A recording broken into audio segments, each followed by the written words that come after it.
The call came just before dawn, slicing through the quiet of the nurse's lounge like a blade. "Code Blue, room 512. Aisha Williams was already on her feet before the overhead speaker finished crackling. She moved on instinct, muscle memory guiding her hands as she pushed through the swinging doors and into the corridor. The hospital at that hour had a hollow stillness to it, floors gleaming under fluorescent lights, the air smelling of antiseptic and burnt coffee. It was the kind of silence that only existed before something went terribly wrong. Room 512 belonged to Harold Whitman, a 68-year-old cardiac patient admitted 2 days earlier. Aisha knew his chart by heart. History of hypertension, mild arrhythmia, stable through the night. No red flags at the end of her shift rounds. When she reached the room, alarms were screaming. A white blur of coats surrounded the bed. Doctors, respiratory therapists, another nurse fumbling with a crash cart. Aisha slipped into the narrow space at the foot of the bed, her voice calm, controlled. "Time of arrest?" she asked. 2 minutes ago, someone snapped without looking at her. She scanned the monitor. Flatline. "Starting compressions," she said, already placing her hands on the patient's chest. Her arms burned as she pressed down, steady and precise. She counted aloud, keeping rhythm, keeping control. This was her world, chaos held together by training and trust. "Epinephrine ready," she called. A beat passed. Too long. "I said epinephrine," she repeated, sharper now. A resident finally shoved the syringe into her hand, his jaw tight. "You don't have to bark orders." Aisha ignored the comment. There was no room for ego when someone was dying. They worked for 23 minutes. 23 minutes of sweat, commands, and desperate hope. Then the attending physician stepped back, eyes heavy. "Time of death," he said quietly. The alarms were silenced. The room fell into a stunned hush. Aisha stood there for a moment longer, hands still hovering over the patient's chest, as if will alone might bring him back. Then she stepped away, heart pounding, not from fear, but from something colder. A familiar feeling she couldn't quite name, but had known all her life. She cleaned up in silence, charted meticulously, noted every medication, every vital sign, every change. Her notes were precise, professional, bulletproof. They had to be. By the time she left the unit, the sun was rising. Pale light spilled through the hospital windows, casting long shadows across the floor. Aisha should have felt relief, another shift done, another night survived. Instead, a knot tightened in her stomach. She sensed it before she heard it. Voices. Low. Tense. Last person with the patient. Something doesn't add up. Check who was assigned. She turned the corner and saw them standing near the nurse's station. The charge nurse, 2 administrators, and Dr. Collins, arms crossed, face unreadable. They stopped talking when they saw her. "Aisha," the charge nurse said carefully, "we need you to come with us." The walk to the conference room felt longer than it should have. The door closed behind her with a soft click that echoed too loudly. Dr. Collins didn't waste time. "Mr. Whitman's family has filed a formal complaint." Aisha's brow furrowed. "About what?" "Negligence," an administrator said, folding her hands on the table. "They believe improper care led to his death." Aisha felt the air shift. "I followed protocol. His vitals were stable. Everything is documented." Dr. Collins leaned back. "You were the primary nurse on duty." "Yes," Aisha replied, "which means I was also the one who caught the arrest immediately and initiated life-saving measures." No one responded. Instead, the administrator slid a folder across the table. "Until further notice, you're being placed on administrative leave." The words landed like a blow. Aisha stared at the folder, then back at them. "You haven't reviewed the full chart, the labs, the telemetry." "That will come later," the charge nurse said softly, avoiding her eyes. Aisha understood then. This wasn't about facts. It never was. She gathered her things slowly, every movement deliberate. As she walked out of the hospital that morning, past white coats and polite smiles that didn't reach anyone's eyes, one thought echoed in her mind. They've already decided who to blame. And for the first time in her 10-year career, Aisha Williams wondered if doing everything right would be enough to save herself. The second day after the patient's death began with a silence that felt heavier than noise. Maya Thompson walked through the hospital's sliding doors as if stepping into a storm she couldn't yet see, her badge cold against her chest. Word had spread overnight. Nurses stopped talking when she passed. A doctor she had worked beside for 3 years avoided her eyes entirely. Even the security guard at the front desk hesitated before letting her through, his hand lingering on the clipboard as though he were deciding whether she still belonged there. By mid-morning, administration called her in. The room was too clean, too bright, the kind of place where decisions were made without emotion. 3 people sat across from her, the head of nursing, a risk management officer, and a lawyer she had never seen before. None of them smiled. The head of nursing folded her hands and spoke carefully, the way people do when they believe they are being fair. "There are concerns about your conduct during Mr. Wallace's final hours," she said. Maya listened as if from underwater. Words like protocol deviation, medication timing, and failure to escalate floated past her ears.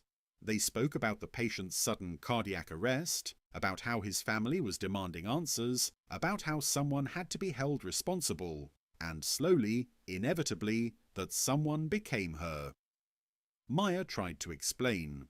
She described the alarms she had raised, the doctor who had dismissed her concerns, the chart notes she had entered again and again. She spoke calmly because she had learned long ago that emotion would only be used against her. Still, she could feel it happening, the unspoken assumption that she must have made a mistake, that her competence was questionable, that her word needed more proof than anyone else's. The lawyer cleared his throat.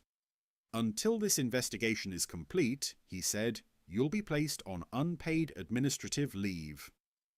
Unpaid. The word landed like a blow.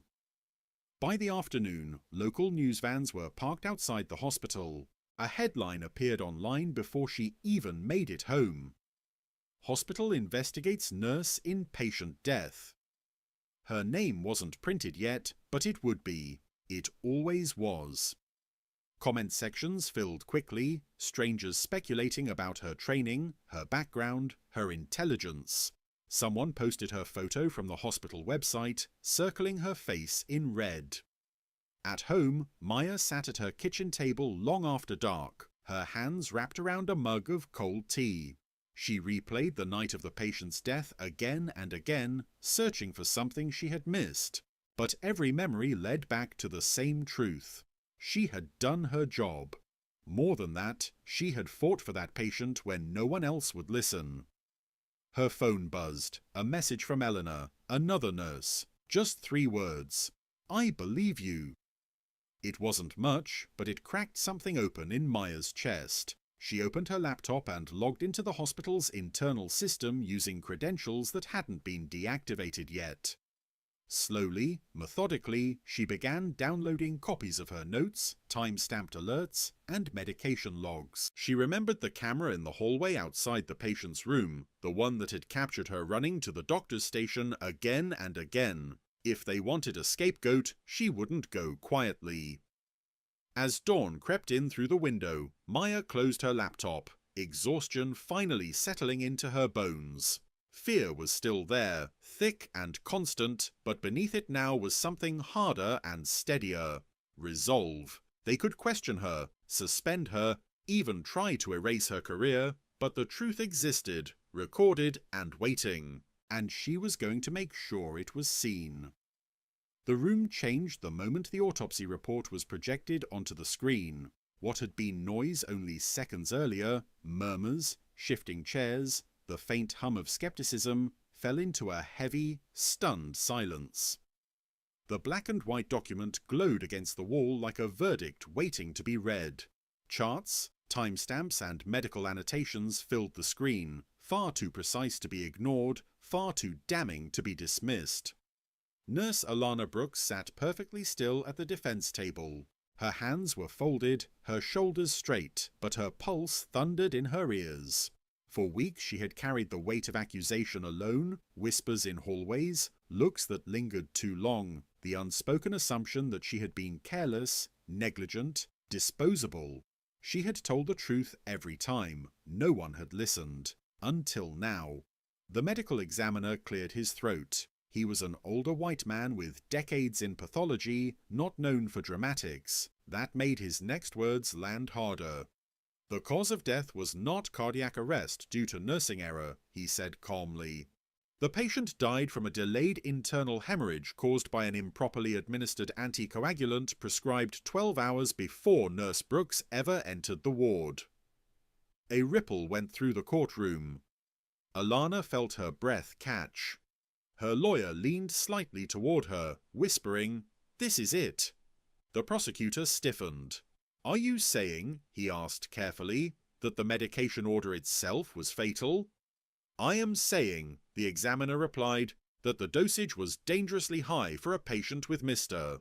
Halvorson's medical history, and that this information was clearly documented in his chart." He clicked to the next slide. A timestamp appeared, then another, then a highlighted note. The prescription was written by Dr. Marcus Hale, the examiner continued, and administered by another nurse during the previous shift. Every head in the room turned. Dr. Hale, seated behind the prosecution team, went pale. Alana had worked under him for 3 years. She remembered the night clearly, how she had questioned the dosage, how he had waved her off without looking up, how she had written a note in the chart just in case. She remembered being told to stay in her lane. The examiner wasn't finished.